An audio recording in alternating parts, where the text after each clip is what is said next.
berbicara mengenai culture shock sendiri. Nah, culture shock itu tentunya kita sangat mengalami hal tersebut. Kenapa? Karena perbedaan yang sangat jauh antara Turki sama Indonesia, baik dalam segala aspek, mau aspek budaya, terus juga secara cuaca, mau sosial, makanan tentunya terlebih lagi. Nah, tentunya pasti setiap mahasiswa yang satu pasti bakal ngerasain itu. Nah, kalau bicara apa yang setelah saya jalani itu, saya datang itu bulan September, itu pas lagi musimnya salju. Jadi pas saya turun di bandara itu, udah, itu langsung, ini langsung musim salju, langsung kita pakai cuman jaket yang pas itu kita nggak pakai tebal, kita pakai.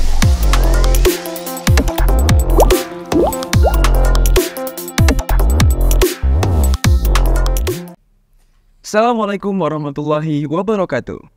Kembali lagi bersama saya Ahmad Safira di Al Mujadid Podcast, Always in Progress. Allahu Akbar. Pada sesi kali ini, kita berkesempatan untuk mengundang salah satu alumni pesantren terpadu Al Mujadid pada tahun 2021 yang mana sedang menempuh pendidikan di Kırklareli University di Turki. Nah, langsung saja kita sapa bintang tamu kita pada hari ini, yakni saudara Agus Wahyudi. Bagaimana kabarnya, Kak Agus? Alhamdulillah baik. Oke. So, jadi sekarang di Indonesia sedang liburan ya, atau gimana nih? Sebenarnya kalau kita bilang ini kita habis kejadian gempa kemarin, kita diliburkan 1 semester. Dalam konteks itu kita kuliah secara online. Nah, terus di situ kita punya kesempatan pulang ke sini, ya kita manfaatkan itu. Lalu kalau misal sekarang ini sedang masanya liburan.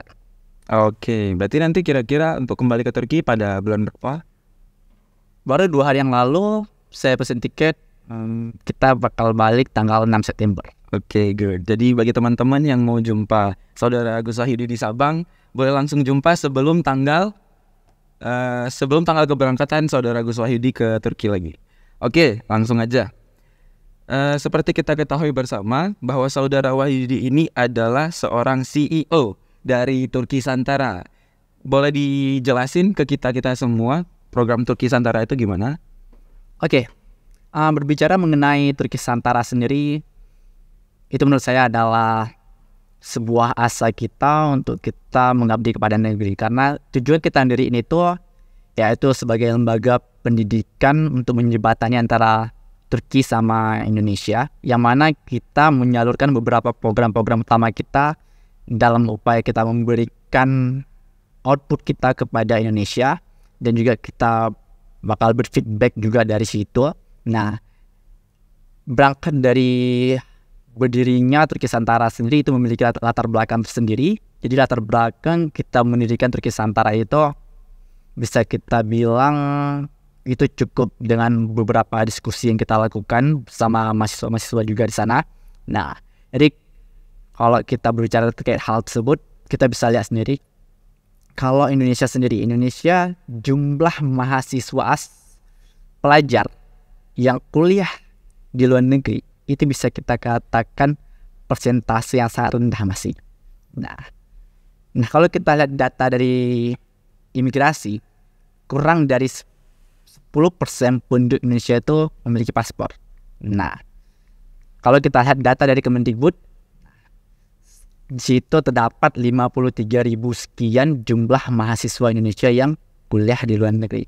Nah, kalau kita melihat lagi dari segi persentase jumlah penduduk Indonesia dibandingkan dengan 53.000 tersebut, itu tentunya masih kalah jauh tentunya. Nah, dan itu juga kalau kita berbandingkan lagi, nah sama negara-negara yang lainnya. Contoh kecilnya, kita kasih contoh dengan yang lebih rendah populasinya, Korea Selatan. Korea Selatan jumlah penduduknya itu cuma 50 juta. Tapi jumlah mahasiswa asingnya itu mencapai 123.000. Nah, itu baru setingkat Korea. Nah, belum lagi kita bahas terkait India, China, dan juga Amerika yang banyak juga. Nah, tentunya hal ini kita menjadi peran. Nah, ini menjadi tantangan bagi kita, ini challenge bagi kita. Gimana caranya kita bisa memberikan kontribusi kepada negeri, kita bisa menjembatani untuk pendidikan mereka. Kalian bisa loh kuliah di luar negeri dengan cara gini, kita memberikan berbagai opsi. Jadi dari situlah asal-usul kita mendirikan Turki Santara. Oke. Wah, bagus sekali ya jawabannya. Oke, selaku CEO dari Turki Santara, Saudara Agus Wahyudi, apa aja sih yang udah dilakuin oleh Turki Santara? Oke.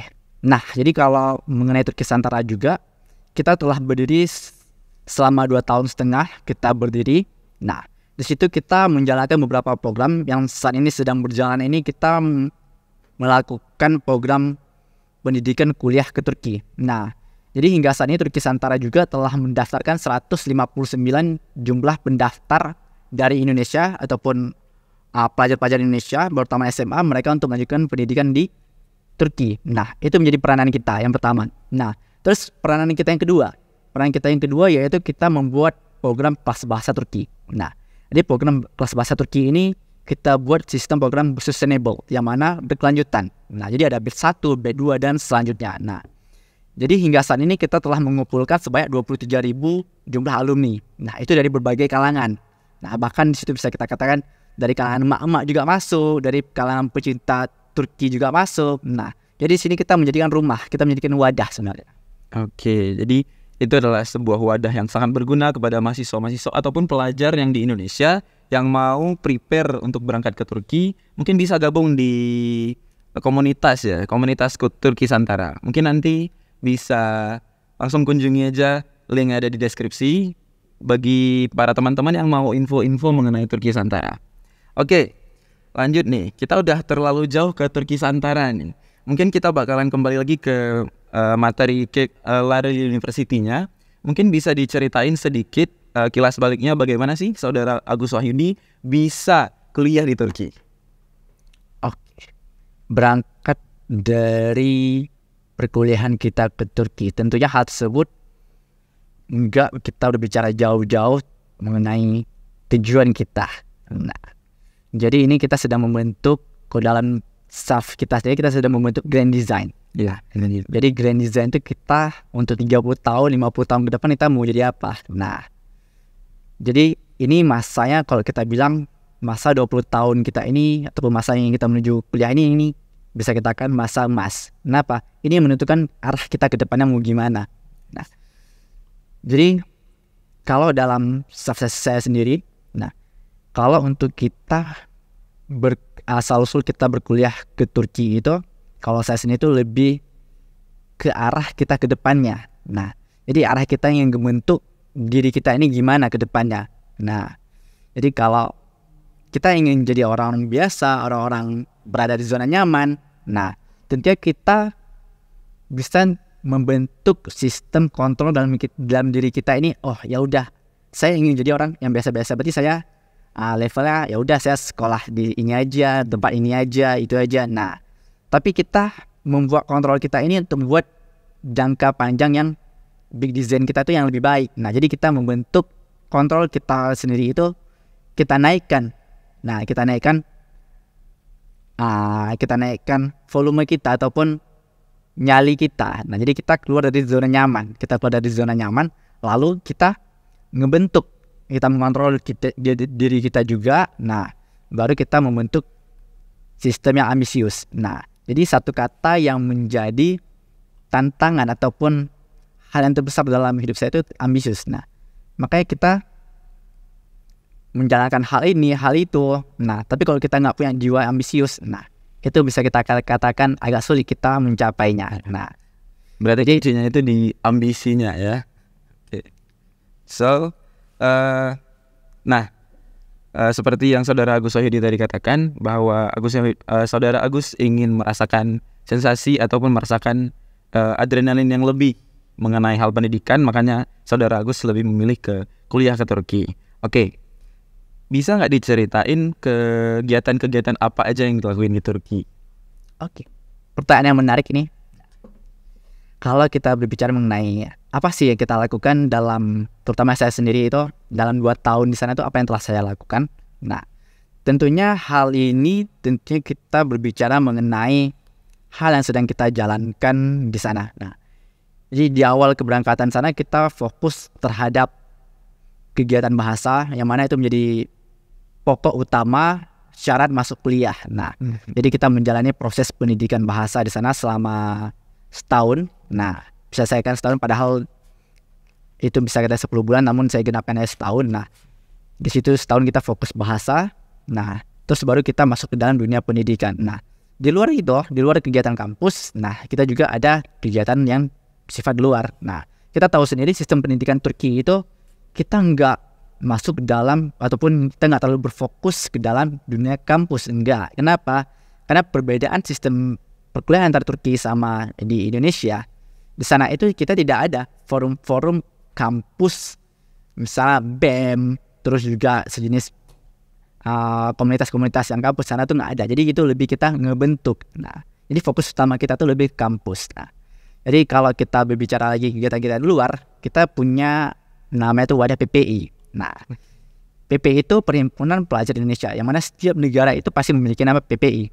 Nah, jadi dalam PPI itu kita berkecimpung, memberikan kontribusi kita apa. Selain itu juga kita lebih membangun kualitas diri kita juga. Nah, jadi itu lebih ke ranah kita untuk memberikan kontribusi. Nah, selain itu juga kita masuk apa lagi? Nah, kita juga memiliki hal-hal yang memiliki titik fokus kita. Nah, tentunya hal tersebut tidak jauh kita berbicara mengenai grand design kita mau gimana. Nah, jadi di situ juga kita fokus ke dalam dunia pariwisata, dunia pendidikan, dunia tenaga kerjaan. Nah, jadi itu menjadikan titik fokus kita. Oke, jadi kegiatan di Turki itu sangat-sangat menarik ya kalau dari saudara Agus Wahyudi. Mungkin ada teman-teman yang lagi prepare untuk ke Turki, nanti bisa tanya-tanya langsung ke saudara Agus Wahyudi. Kegiatan-kegiatan apa aja sih yang di Turki yang bisa bikin kita jadi lebih produktif di Turki. Karena kebiasaan itu mahasiswa-mahasiswa yang dari Indonesia ke Turki, kebanyakan mereka setelah kuliah mencari kegiatan lain yang tidak berdampak atau tidak memiliki feedback kepada negaranya sendiri. Jadi mungkin kegiatan yang dilaksanakan oleh saudara Agus Wahyudi memberikan feedback kepada negara kita sendiri. Nah, bagi mahasiswa-mahasiswa di sana yang ingin langsung konsultasi ke saudara Agus Wahyudi, mungkin boleh menghubungi saudara Agus Wahyudi. Oke, lanjut mungkin ke tips and triknya nih untuk mahasiswa-mahasiswa atau pelajar-pelajar di Indonesia, khususnya Aceh yang mau persiapkan diri untuk menempuh pendidikan yang lebih jenjang yang lebih tinggi lagi di Turki. Itu gimana caranya? Oke, pertanyaan yang menarik ini juga. Nah, terkait tips dan trik itu saya rangkum jadi satu aja. Nah, jadi dalam satu itu kita membagikan menjadi dua hal, yaitu pertama itu ada soft, ada hard. Nah, yang pertama itu tentunya dari soft. Soft itu apa? Yang bersifat dari batin, yaitu niat kita, terus juga apa yang kita lakukan, dan juga bagaimana prospek kita ke depannya. Nah, itu lebih ke soft kita. Nah, terus juga ada hard. Hard itu apa? Seperti persiapan berkas, terus juga proses seleksi, dan juga proses hal-hal yang perlu kita laluin juga tentunya, baik itu dari segi persiapan diri kita juga masing-masing. Nah, jadi kalau saya pertama bicara mengenai soft dulu. Secara soft itu tentunya itu yang paling utama itu mindset.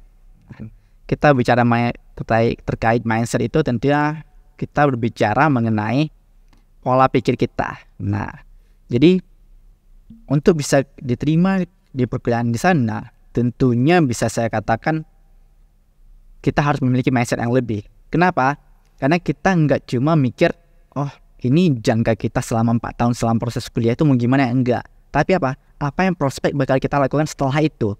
Apa asa yang bakal kita berikan kepada pemberi sponsor? Apa yang bisa kita kasih feedback kepada negara kita? Apa? Nah, tentunya hal tersebut lebih ke mindset kita yang harus kita memperkuat. Nah, terus juga peranan dari luar juga, yaitu dari orang tua, juga dari masyarakat dan lainnya. Nah, itu juga menjadi hal yang soft juga, soft support juga bagi kita. Nah, itu juga secara hard. Nah, kalau dari hard itu kita berbicara mengenai proses. Nah, proses yang kita alami itu tentunya kita tuh memiliki seleksi. Nah, jadi seleksi berkas. Nah, baik itu berkas yang raport, terus juga berkas dari ijazah. Nah, terus juga berkas kita majukan lagi ke depan, baik itu secara LOI. Nah, bagaimana letter of intent kita tuh membentuk gimana sebenarnya. Nah, jadi bisa kita katakan jantungnya itu di LOI. Hati itu jantungnya itu di mana? Di LOI. Kenapa saya bilang LOI? Karena ini yang menentukan, oh kita tuh ke depannya bakal bentuk gimana. Nah, apa yang bakal kita lakukan. Nah, jadi ini jadi penilaian terbesar. Nah, jadi bisa saya katakan dua item itu menjadi titik utama fokus kita. Oke, so yang harus kita siapkan itu ada banyak kawan-kawan. tapi dirangkum sama saudara Agus Wahyudi itu menjadi dua, ada soft dan ada hard. Jadi, nah untuk mempersiapkan soft itu seperti yang Agus Wahyudi katakan tadi, itu kita harus mempersiapkan batin kita, prepare mental kita untuk bisa berangkat ke sana. Karena tidak semua orang bisa memberanikan diri untuk berangkat ke luar negeri, apalagi untuk menuntut ilmu. Nah, pasti ada nih culture shock tertentu yang dirasakan oleh saudara Agus Wahyudi di sana.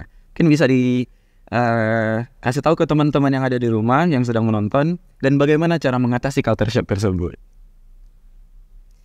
Oke, baik.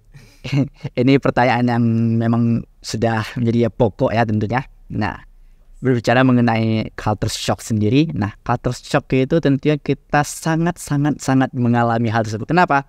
Karena perbedaan yang sangat jauh antara Turki sama Indonesia, baik dalam segala aspek, mau aspek budaya, terus juga secara cuaca, mau sosial, makanan tentunya terlebih lagi. Nah, setiap mahasiswa yang satu pasti bakal ngerasain itu. Nah, kalau bicara apa yang setelah saya jalani itu, saya datang itu bulan September, itu pas lagi musim salju. Jadi pas saya turun di bandara itu, udah, itu langsung musim salju, langsung kita pakai cuman jaket yang pas itu kita nggak pakai tebal, kita pakai yang biasa tuh kan. Nanti kita pakai yang biasa, pas kita turun besar itu langsung kerasa hawa dinginnya gitu ya. Kerasa dinginnya, terus kita langsung beli jaket yang tebal tuh langsung di bandara, nggak kita milih-milih lagi, langsung pesen yang penting bisa aman. Nah, itu yang sangat saya rasakan itu. Nah, dari segi cuaca, terus juga dari segi makanan. Nah, kalau di sini kita makanan pokoknya kita makan nasi. Kalau sana tuh kita makan gandum. Nah, jadi kalau kita konsep makan gandum, kita makan roti-rotian, juga kita harus bisa makan makanan yang bertepung-tepung. Nah, tentunya hal tersebut menjadi tantangan bagi kita. Cara ngatasinnya gimana? Cara ngatasinnya ya kita beradaptasi. Nah, jadi ini kunci poinnya itu kita beradaptasi. Nah, adaptasi dengan wilayah tersebut. Nah, mungkin kalau untuk 1 bulan, 2 bulan pertama, nah ini tentunya tantangan banget, big challenge bagi kita untuk bisa menghadapi hal tersebut. Tapi percayalah, seiring berjalannya waktu, ya kita makin bisa untuk menghadapi hal tersebut. Oke. Ya, jadi culture shock yang dihadapi oleh saudara Agus Wahyudi ini kuncinya ada adaptasi. Mungkin bagi kawan-kawan yang tetap mau kekeh makan nasi nih di Turki, bisa, cuman ya kita harus spend money ya, harus spend lebih untuk makan nasi terus menerus. Jadi saran dari saudara Agus Wahyudi ini, kita harus tetap bisa beradaptasi. Karena kalau kita bisa beradaptasi, kemanapun kita pergi pasti kita akan bisa ya tinggal di tempat tersebut, bisa berkegiatan dan juga bisa menjalani kehidupan kita di tempat tersebut. Oke, nah berarti saudara Agus Wahyudi tinggal berapa tahun lagi nih di sana? Kalau saya sendiri, kita itu punya program jangka pendidikan 4 tahun untuk S1. Nah, kan tapi gara-gara kita di Turki, kita punya program tambahan, yaitu program pelajaran bahasa. Jadi totalnya 5 tahun, setahun bahasa, 4 tahun kuliah. Nah, yang telah saya jalani yaitu 2 tahun. Nah, 2 tahun yaitu pertama itu bahasa, yang kedua itu program perkuliahan. Berarti bisa kita katakan ada 3 tahun lagi yang harus saya jalani. Iya, 3 atau 4 ya. Mungkin jika saudara Agus Wahyudi mau melanjutkan S2 di sana ya kita belum tahu ya. Oke. Nah, ada niatan nggak untuk balik ke Indonesia setelah kegiatan ini? Sebenarnya dong. Tentunya. Oke. Nah, kenapa? Karena itu sudah menjadi kewajiban kita, bagian dari diaspora. Jadi diaspora itu orang-orang yang memberikan asa kontribusi kepada negeri setelah dia balik dari luar negeri. Nah, jadi itu program pertama kita, ambil peran dalam diaspora. Nah, jadi ini tentunya menjadi hal yang titik fokus kita juga untuk bisa kita memberikan kontribusi utama Sabang sendiri. Nah, saya ngambil jurusan perdagangan internasional dan logistik. Sabang sendiri ini memiliki potensi yang sangat besar tentunya mengenai hal tersebut.